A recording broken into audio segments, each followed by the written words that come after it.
ఎంతో కాలం నుంచి ఎదురు చూపులు చూసాం మన ఉత్తరాంధ్రలో.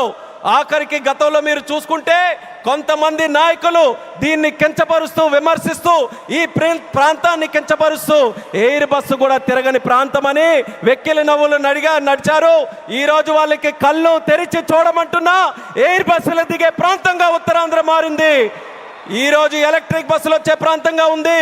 రేపు పెద్ద పెద్ద కంపెనీలనంటే దేశంలో ఉన్న కంపెనీలు కాదు, అంతర్జాతీయంగా ఉన్న కంపెనీలన్నీ కూడా మన భారతదేశంలో, మన ఆంధ్రప్రదేశ్లో, మన ఉత్తరాంధ్ర ప్రాంతానికి రాబోతున్నాయి. వాళ్ళ బస్సులు కూడా ఇక్కడే తిరిగి మన యువతి యువకులకి అన్ని ఉద్యోగ అవకాశాలు కూడా కల్పించబోతున్నాయి. ఇలాంటి పవిత్రమైనటువంటి భూమి మన ప్రాంతంలో తీసుకుంటే ఒక పక్కన ఆధ్యాత్మిక ఆలయాలు శ్రీకూర్మం, శ్రీముఖలింగం, అరసవెల్లి, సింహాచలం, అలాగే రామతీర్థాలు, పైడితల్లి అమ్మవారు, ఇలా ఎన్నో పవిత్రమైనటువంటి దేవాలయాలు ఇక్కడ ఉన్నాయి.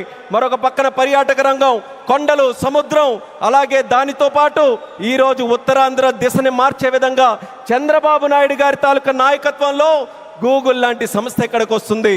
ఆర్సిలార్ మెటల్ స్టీల్ ప్లాంట్ వచ్చింది, రైల్వే జోన్ మనకు వచ్చింది, మూలపేట పోర్టు మనకు వచ్చింది.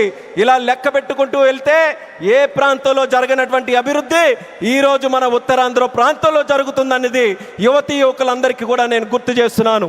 ఇక చేయాల్సింది మనం ఒక్కటే. మనకి 2 విజన్లు ఉన్నాయి. స్వర్ణాంధ్ర విజన్ బై చంద్రబాబు నాయుడు గారు, వికసిత్ భారత్ విజన్ బై నరేంద్ర మోదీ గారు. మన యువతందరం కూడా కలిసి ఆ 2 విజన్లు 2 కళ్ళులాగా మనం అందరం కూడా ముందుకు నడిచి అత్యంత సుందరమైనటువంటి శక్తివంతమైనటువంటి భారతదేశం తయారవడానికి ఈ 2 విజన్లు కూడా మనం స్వీకరిస్తూ ఇక్కడ ఉన్నటువంటి యువతి యువకులందరూ కూడా ముందుకు రావాలని మరొక్కసారి వాళ్ళందరికీ కూడా పిలుపునిస్తున్నాను. ఒక ఎయిర్పోర్ట్ ఎక్కడైనా నిర్మించామనంటే, నేను కేంద్ర మంత్రిగా అయిన తర్వాత ప్రధానమంత్రి గారి చేతుల మీదగే సుమారు 16 ప్రాజెక్టులు ఇక్కడ ప్రారంభించాం భారతదేశంలో.